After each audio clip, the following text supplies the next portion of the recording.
पण न्यायालयांनी बरेचदा निराशा केलेली आहे लोकांची अनेक प्रकरणांमध्ये. या प्रकरणात मी म्हणत नाही. आणि कोल्हापूरच्या लोकांनी दाखवून दिलं की लोकांचं न्यायालय सुद्धा महत्त्वाचं असतं. आणि तशा प्रकारचा हत्तीच्या साठी झालेला संघर्ष आणि त्याचा विजय हा महत्त्वाचा आहे. राजूभाऊ शेट्टी असतील, बगाडे सर आहेत, नंतर ते सागरजी आहेत, सगळेच जण सगळ्यांसोबत ज्या ताकदीने सगळ्या धर्माचे लोक उभे राहिले हत्ती परत आणण्यासाठी. त्याच्याबद्दलच्या घडामोडी आपल्याला राज्य सरकार मध्ये मुख्यमंत्र्यांनी दखल घेण्यापर्यंत बघायला मिळाल्या नाहीत. आणि मला वाटते की हत्तीच्या निमित्ताने लोकशाही प्रस्थापित होताना पहिल्यांदा कोल्हापुरात दिसत आहे. कारण की एक असा अदृश्य घटक जो सत्तास्थानी आहे, सत्ता स्वतः चालवत आहे, अशा घटकाच्या हातातून हत्ती परत आणणं ही काही साधी गोष्ट नाही आहे. त्यामुळे सगळ्या कोल्हापूरकरांना आपण सॅल्यूट करायला पाहिजे असं मला वाटतं. आणि त्या निमित्ताने एक गोष्ट महत्त्वाची आहे की आता कोणत्याही कायदेशीर कटकटी या लोकांच्या मागे लागणार नाहीत. अशा पद्धतीने हत्ती परत देणं हे त्यांना शक्य आहे का, हे जरा डोळे उघडून व्यवस्थित बघावं लागेल. प्रत्येक ओळ वाचून ॲग्रीमेंटमधली काय असेल ती तशा पद्धतीने हत्ती परत येणं हा मोठा विजय ठरणार आहे.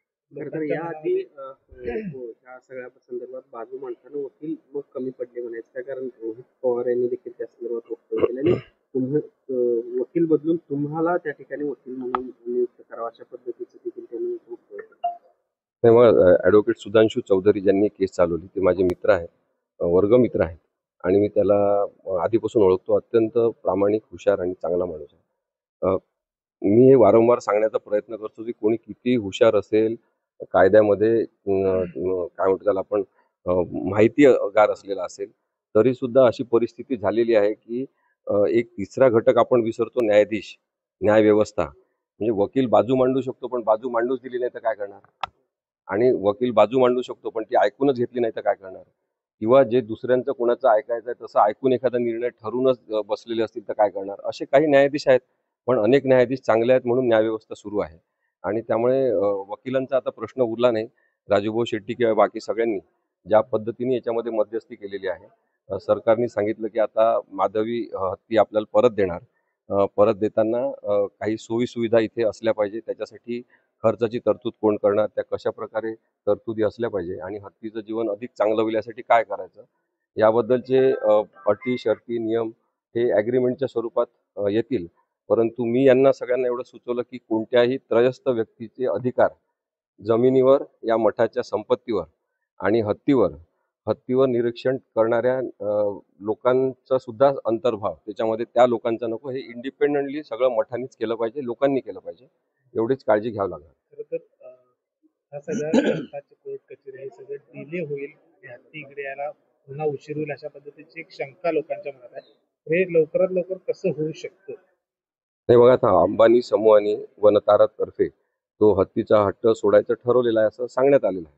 त्यामुळे त्यांनी हट्ट सोडला असेल तर मग न्यायालयाला सुद्धा एक उपाय म्हणून जेव्हा सुचवण्यात येतो की हा असा असा पर्याय आहे आणि या अटींच्या खाली हत्ती परत देण्यासाठी तयार आहे, सरकार मध्यस्थी करत आहे, तर अशा वेळेस त्याचा विचार नक्कीच न्यायालय करेल. कारण की न्यायालयाला शेवटी पर्याय शोधणं महत्त्वाचं असतं. अनेकदा न्याय म्हणजे काय असते की न्याय अन्याय शोधण्यापेक्षा सुद्धा पर्याय शोधून न्यायाचं व्यवस्थापन झालं पाहिजे, हे महत्त्वाचं आहे. आणि तसं होताना याच्यामध्ये दिसत आहे.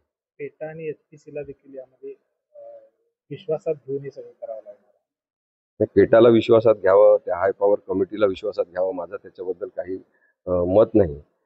परंतु पेटासारख्या ऑर्गनायझेशननी आपली विश्वासार्हता गमावू नये असं मला सातत्याने वाटते. त्यांनी अत्यंत तटस्थपणे कोणाच्याही दबावाखाली न येता प्राण्यांच्या हक्कांसाठी, त्यांच्या संरक्षणासाठी काम केलं पाहिजे. जैन धर्म जो आहे तो अहिंसेच्या तत्वज्ञानावर आधारित आहे.